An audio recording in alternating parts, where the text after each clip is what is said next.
Deep beneath Vatican City lies one of the most secret repositories of knowledge on Earth. Few outside the Vatican have ever seen what lies inside. For centuries, it has been guarded, restricted, and shrouded in mystery. This is the Vatican's Secret Archives, the world's most forbidden library. The archives are not legend, they are real, and they hold some of the most important documents in human history. Records from emperors and kings, maps from explorers, letters from popes, even transcripts from trials that shape the course of science and religion. But unlike every other major library in the world, these records are sealed from the public. Only accredited scholars are permitted entry, and even they must follow strict rules. No browsing, no exploring, no curiosity. To gain access, you must request a document by name. If you don't already know it exists, you will never see it. This makes the archive unlike anything else. The Vatican holds one of the most complete collections of human history, yet the world outside only gets to see carefully chosen fragments. We know some of what's inside: Galileo's trial transcript, letters from Henry VIII, and Michelangelo, even correspondence from Abraham Lincoln. But these are only the files the Vatican has allowed to be seen. Behind locked doors remain thousands of shelves of material no one outside the Church has ever examined. For centuries, even world leaders and historians have been turned away.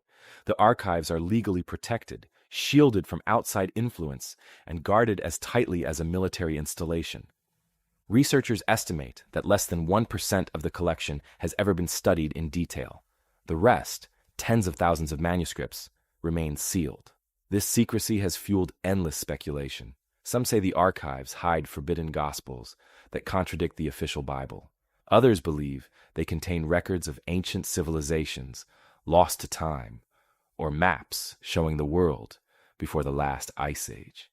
Still more claim the vaults hold prophecies, suppressed discoveries, or even knowledge of contact with beings beyond our world. The Vatican claims it is simply preserving fragile documents. Critics argue it is controlling history itself. But one fact is undeniable. The most powerful religious institution in the world has spent centuries locking away knowledge that could change everything we thought we knew about our past. And tonight, we're pulling back the curtain. For the first time, we'll reveal what is confirmed to be inside, the secrets rumored to be hidden, and the discoveries that could rewrite history if they were ever released. Stick around, because what has just been uncovered about the Vatican's forbidden vaults is more shocking than you've ever been told.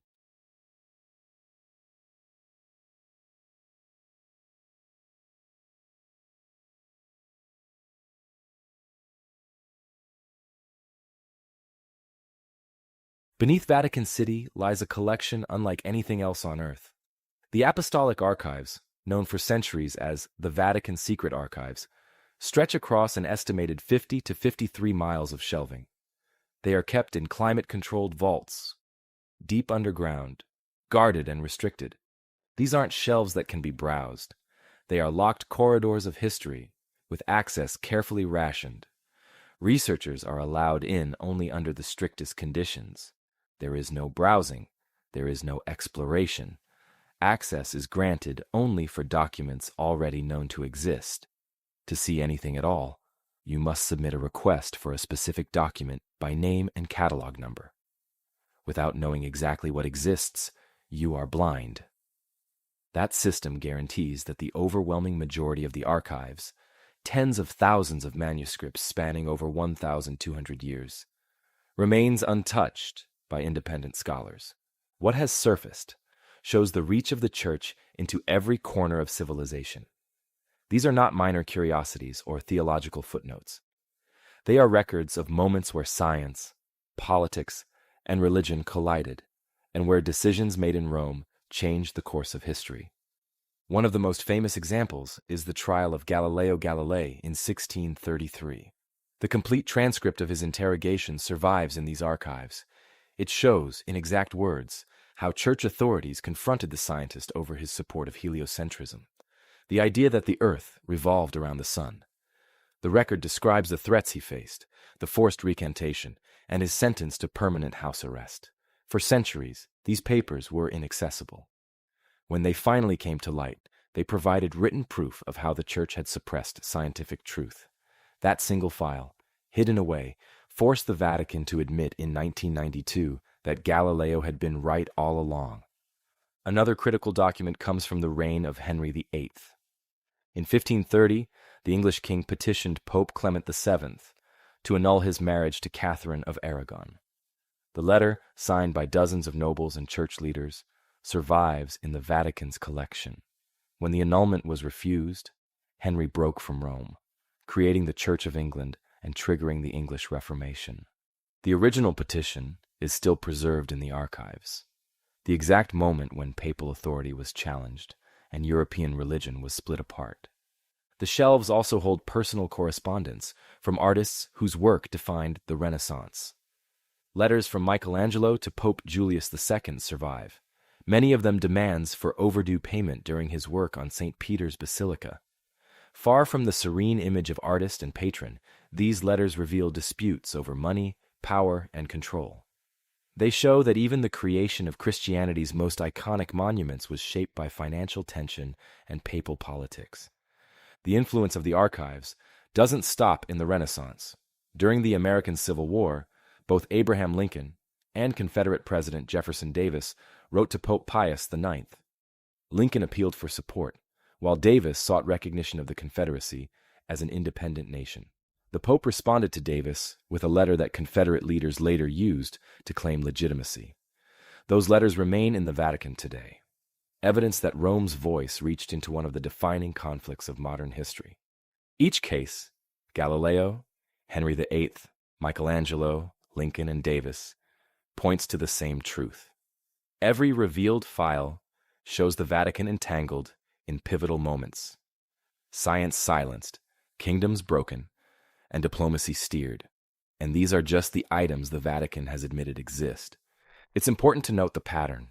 These documents were not released when they mattered most. Galileo's transcript stayed hidden until long after his death. Henry's petition was kept until the Reformation was irreversible. Michelangelo's demands were revealed only when they could no longer damage reputations. The Civil War letters were shown once the balance of power was settled. Every disclosure was delayed, timed, and calculated. That control is the real story.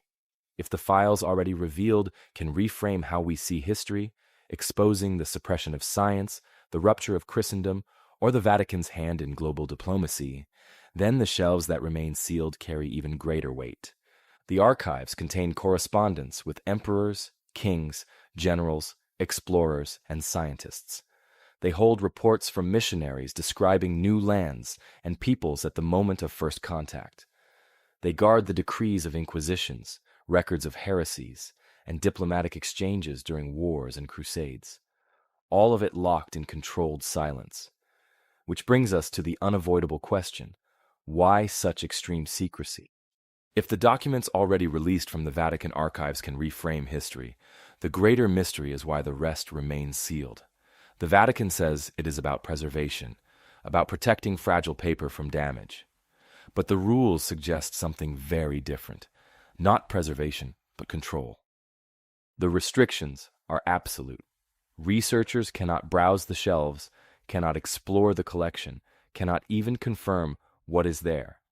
Access is permitted only to accredited scholars, and even then under conditions that make real investigation nearly impossible. To see a document, you must already know what you're looking for. You must submit a formal request with the document's exact title and reference code. If you don't know the file exists, you will never find it. There is no public catalog. There is no comprehensive index available to outsiders. Without those tools, the archive becomes an information trap. Thousands of files can sit unseen for centuries, because only those already in the inner circle know they are there. The Vatican has also built secrecy into time. Some categories of records are locked for 75 years before even scholars can request them. That means a generation can pass before the outside world has the faintest chance of learning what the Church knew or decided. In practice, the Vatican always stays decades ahead of history. In 2019, the Vatican tried to rebrand the collection. Pope Francis ordered the secret archives renamed the Apostolic Archives. Officials explained that the Latin word secretum simply meant private in its original context.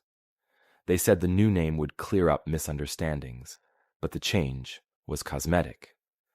The rules, the restrictions, and the locked shelves all stayed the same. The Vatican softened the language without altering the system. Compare this to other major archives. The British Library, the National Archives in Washington, the Library of Congress. Each provides searchable catalogs, free browsing, and open reading rooms.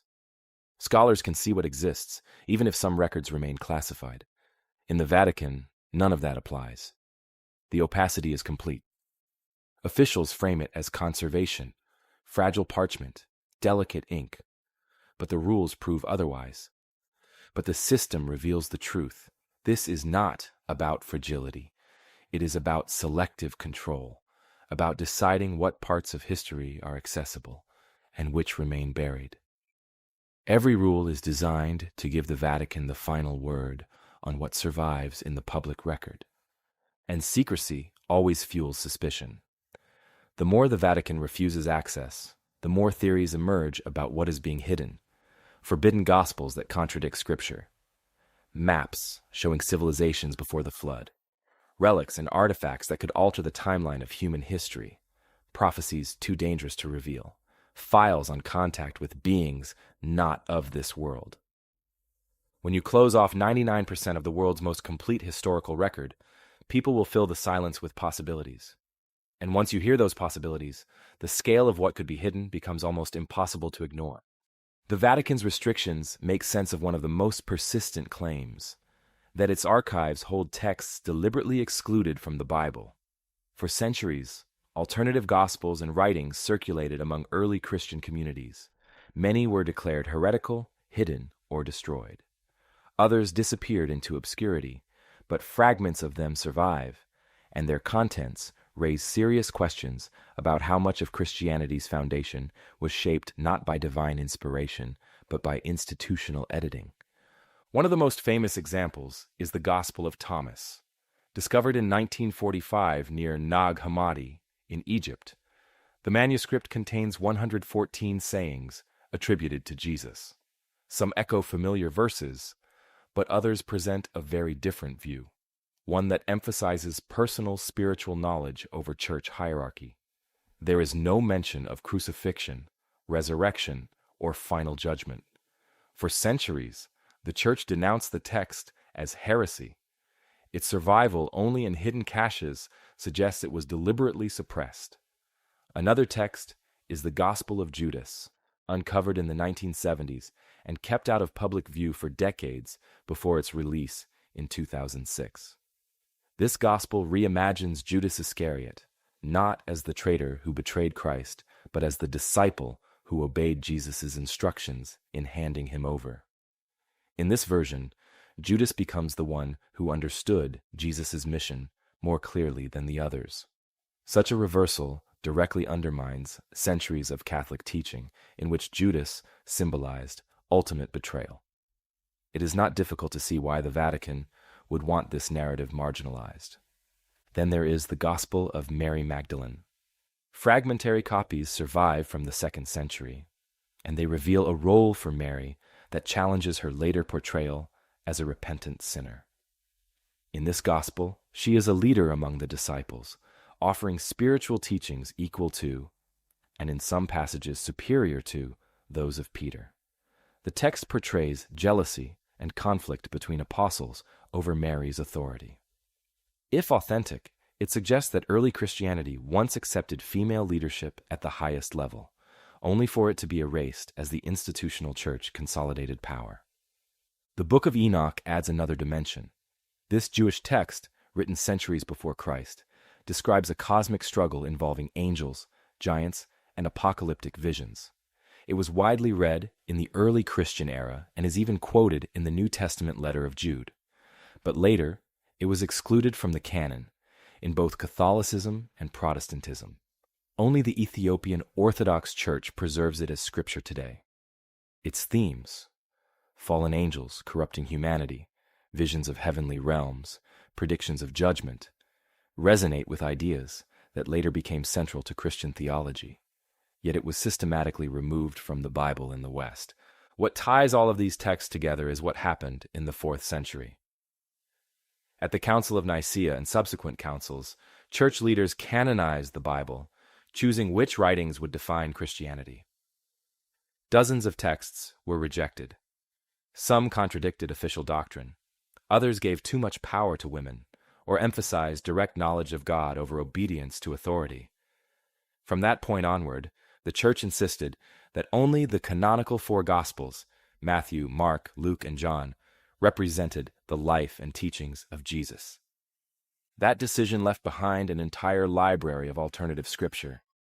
If even one of those Gospels is stored intact in the Vatican's archives, it could shake the foundations of Catholic authority. A gospel where Jesus is mortal, where he marries, or where his mission is political rather than divine. Any of these would unravel centuries of dogma. Whispers of such alternate Bibles have circulated for years. Researchers speculate about texts presenting Jesus as a revolutionary leader or as a husband and father. Whether those manuscripts exist or not, the fact that so many were excluded shows how much power was invested in deciding which version of Christianity would survive.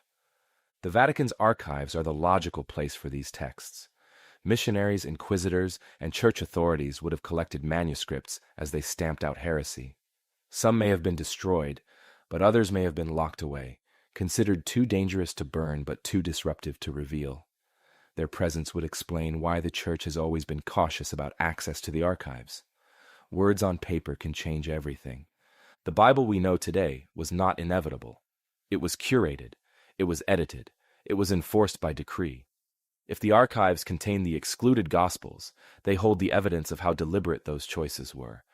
And if even one of those texts contradicts the official canon, Catholic authority could collapse overnight. But words on paper are only one layer. Beyond suppressed scripture, some say the Vatican vaults contain far stranger evidence. Beyond texts and manuscripts, there are persistent claims that the Vatican's archives contain physical objects, relics and artifacts locked away from public view. Unlike disputed Gospels or apocryphal writings, these are said to be items that could be touched, studied, and tested. If even one is real, it would have the power to rewrite history instantly. One of the most famous is the Spear of Destiny, also known as the Holy Lance. According to tradition, this was the weapon that pierced the side of Jesus as he hung on the cross. Multiple lances are claimed to exist in different parts of the world, but reports have circulated for centuries that the Vatican possesses the true relic. The spear has been linked in legends to military power and divine authority. Rulers from Charlemagne to Hitler have been said to seek it. If an authentic lance rests in the archives, the Vatican holds not only a relic of the crucifixion, but an object long tied to the fate of empires. The Ark of the Covenant is another relic rumored to be under Vatican control. The Ark, described in the Old Testament as a gold-covered chest, built to house the tablets of the 10 Commandments, disappeared from history thousands of years ago. Some traditions say it was taken to Ethiopia, others that it was hidden in Jerusalem before the Babylonian conquest. Yet medieval accounts suggest the Church may have acquired it at some point during the Crusades. If the Ark is there, it would be the most consequential archaeological discovery ever made. Fragments of Noah's Ark are also tied to the archives. Explorers throughout history, from early Christian pilgrims to modern expeditions, claim to find wood on Mount Ararat in Turkey that matched the biblical description. The Church has been linked to several of these reports. Were the samples quietly removed and locked in Rome? If authentic, they would be physical proof of the flood narrative central to Judeo-Christian tradition. The medieval Church collected hundreds of relics said to perform miracles: bones of saints, fragments of the true cross, shrouds, and chalices. Many were displayed in cathedrals to draw pilgrims. But others, especially those considered too controversial or powerful, were quietly removed from sight. The archives are said to hold reliquaries no longer shown to the faithful. Objects once believed to heal, curse, or protect stored away where they cannot be verified or disproven. There are also persistent claims of artifacts that do not fit the traditional religious framework. Rumors describe early machines or devices that suggest knowledge far ahead of their time. References exist to intricate astronomical instruments, timekeeping devices, even mechanical calculators predating modern invention. Stories tell of manuscripts seized from explorers describing ancient machines, confiscated and sealed because they contradicted the timeline of history taught by the Church. The Piri Reis map adds weight to these claims. Created in 1513 by an Ottoman admiral, the map shows coastlines of South America and, more controversially, what appears to be Antarctica, drawn centuries before it was officially discovered, and shown without ice. Scholars argue the accuracy suggests it was copied from much older source maps. If so, where did those originals come from? Some researchers believe the Vatican may hold them, hidden among charts and maps collected during the Age of Exploration. A document proving knowledge of Antarctica's true coastline before the Ice Age would change our understanding of ancient navigation forever. The possibility of explorers' reports being suppressed is not far-fetched. Missionaries and adventurers returning from the New World, Africa, or Asia often sent journals and samples to Rome. Some accounts describe civilizations and technologies that contradicted church teaching. The fact that only carefully selected reports survive in public archives raises questions. How many were confiscated, sealed, and erased from history? Unlike texts, relics cannot be dismissed as allegory or metaphor. A gospel can be called apocryphal. A prophecy can be explained away as symbolic. But a physical object, a spear, a chest, a relic with measurable age and material, would leave no room for denial. If even one of these artifacts is hidden in the Vatican's vaults, the entire historical narrative would be forced to change overnight. And some say the Vatican isn't just protecting history, they're protecting warnings of the future. The Vatican's archives are not only filled with records of the past, some of the most controversial claims involve what they may be holding about the future. Prophecies, visions of catastrophe, collapse, and apocalypse have been tied to the vaults for more than a century. The most famous case began in 1917 in Fatima, Portugal. 3 children, aged 7, 9, and 10, reported a series of apparitions of the Virgin Mary that took place over several months. According to the accounts, the visions delivered 3 separate secrets. The first was a vision of hell, which the Church released quickly, reinforcing Catholic teaching of eternal punishment. The second predicted the end of World War I, warned of another great war, and spoke of the rise of Russia as a power spreading errors across the world, an eerie foreshadowing of the Soviet Union. The third secret was different. It was written down in 1944 by the last surviving visionary, Lucia dos Santos, and placed in a sealed envelope. In 1957, the document was transferred to the Vatican Archives. Popes were said to have read it, but for decades it remained hidden from the public. In 2000, under Pope John Paul II, the Vatican finally published what it claimed was the third secret. The text described a vision of a bishop dressed in white, walking through a ruined city filled with corpses, before being shot by soldiers. Vatican officials interpreted this as a prophecy of the 1981 assassination attempt on John Paul II, in which he was shot in St. Peter's Square, but survived. But critics were quick to argue that the released text was incomplete. Clergy who had reportedly seen the original document, including Cardinal Ratzinger before he became Pope Benedict XVI, had hinted that the true contents were more explosive. Malachi Martin, a Jesuit scholar who said he read The Secret in 1960, described it as predicting catastrophic upheaval that would shake the Catholic Church to its core. He never revealed details, but in interviews he suggested it went far beyond the symbolic language released in 2000. Others have claimed the hidden portion foretells nuclear war, the collapse of the Church, or even the end of the world.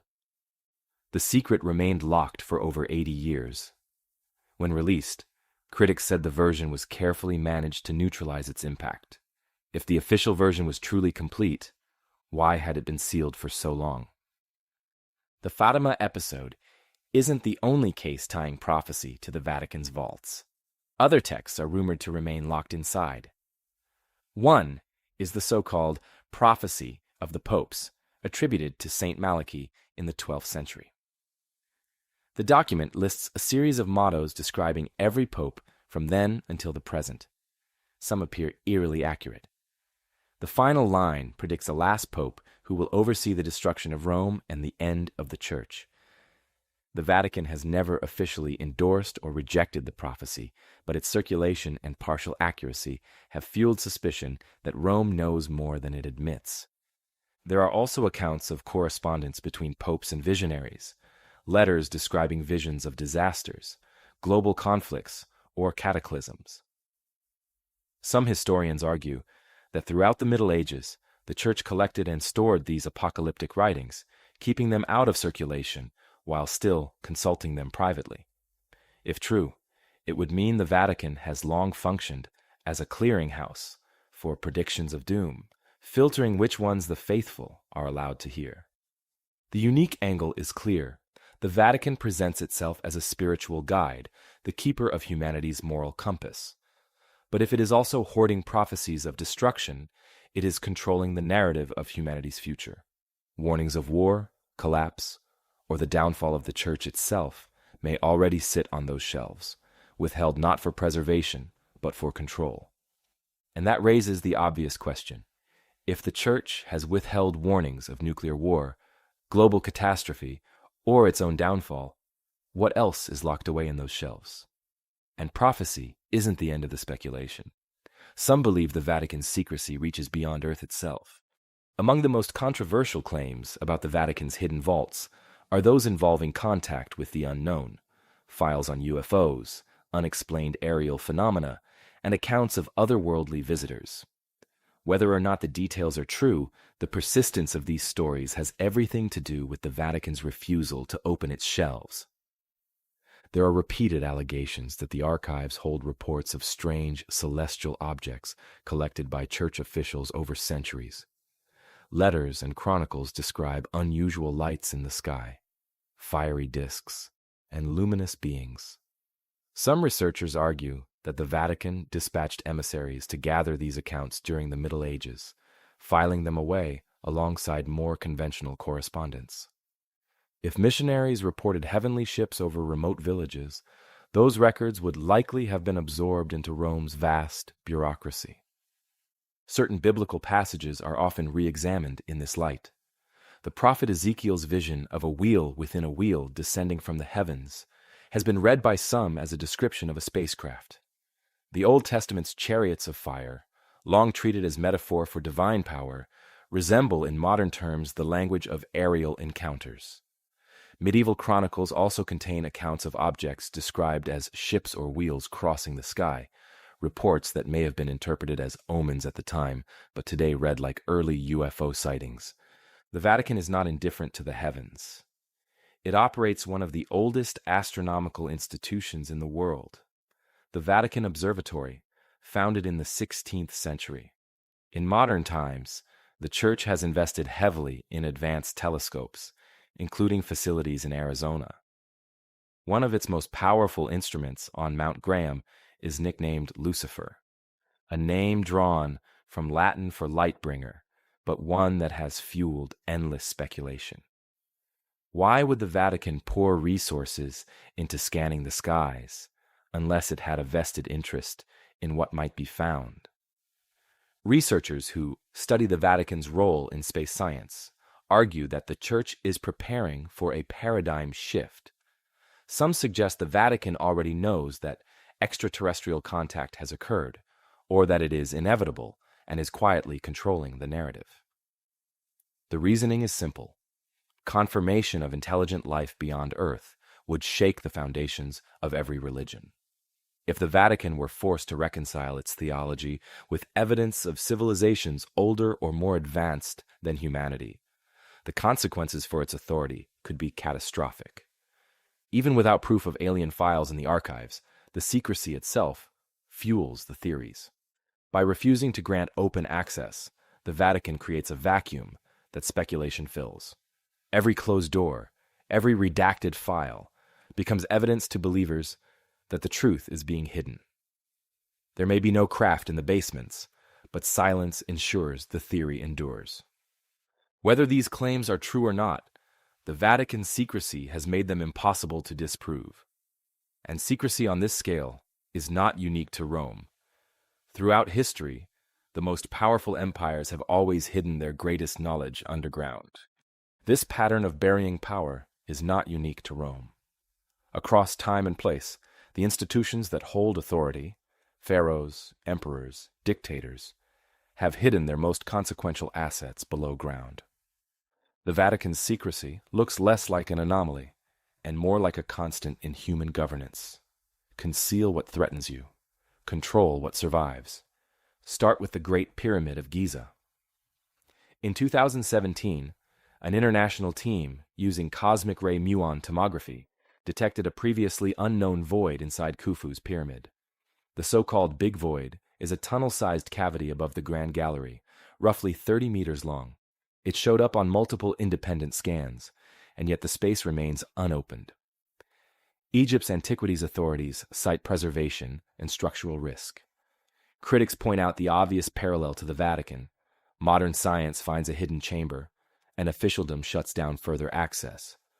Officials cite conservation, but the result is identical: a chamber discovered and then locked away. Move east to modern China.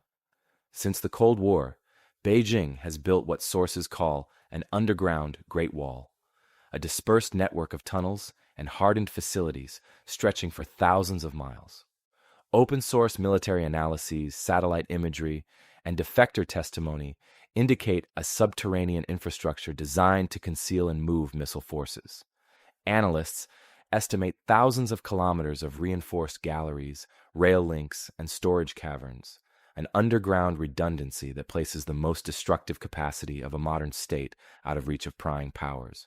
The motive is simple and brutal: hide your strike capability so it can survive first attack. That logic, hide the thing that guarantees survival, is identical in form to what the Vatican does with documents that could destabilize belief or power. Then consider Mount Yamantau in Russia's southern Urals. For decades, U.S. satellite analysts tracked extensive construction rail spurs, spoil piles, sealed access points. Moscow's official line has shifted: food storage, mining, regional development, while observers catalog evidence of massive excavation and reinforced subterranean entrances. Western intelligence analysts privately concluded the site is consistent with Cold War-era continuity of government complexes: large underground chambers, command centers, storage, and life support systems.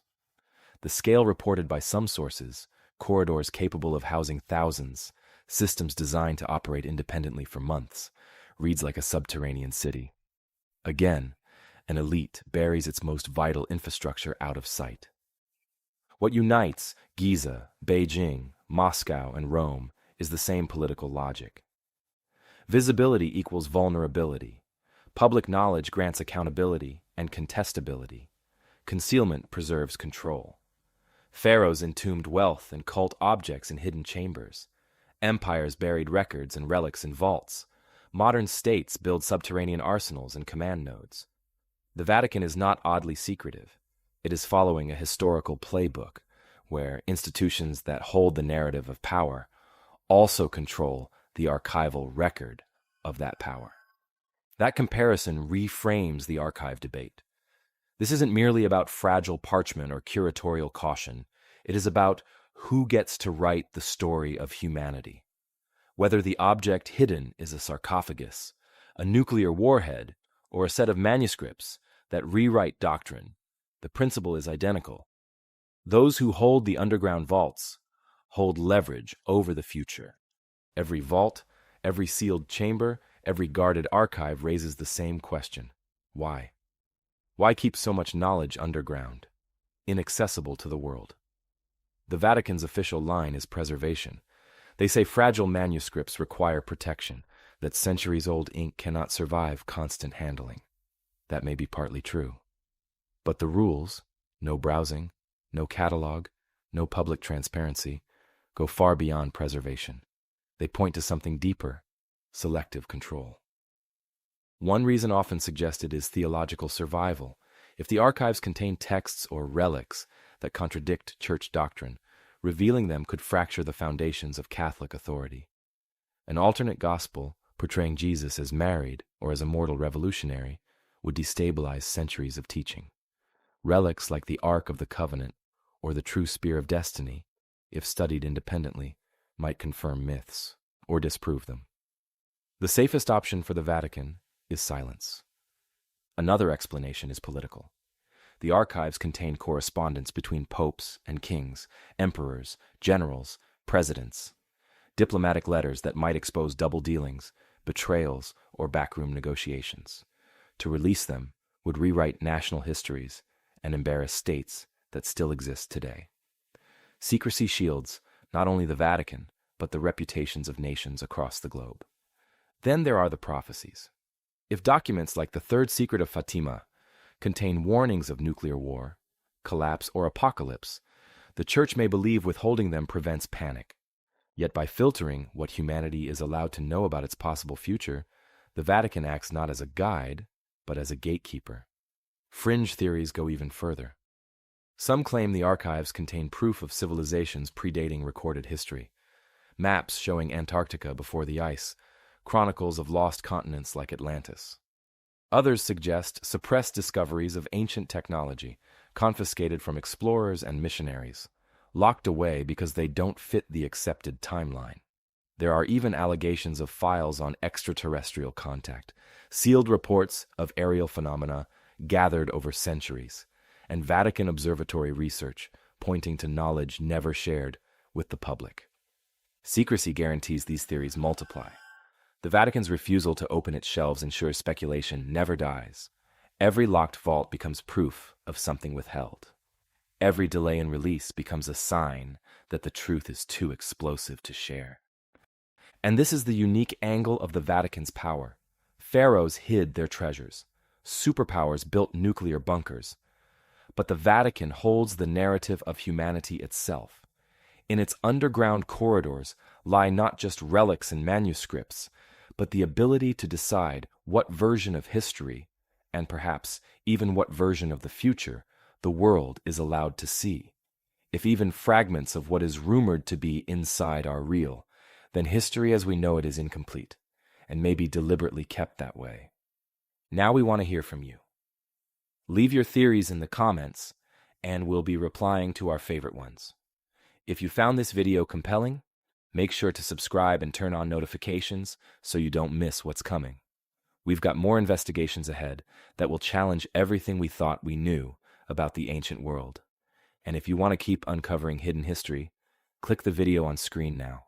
Thanks for watching, thanks for thinking, and as always, stay curious.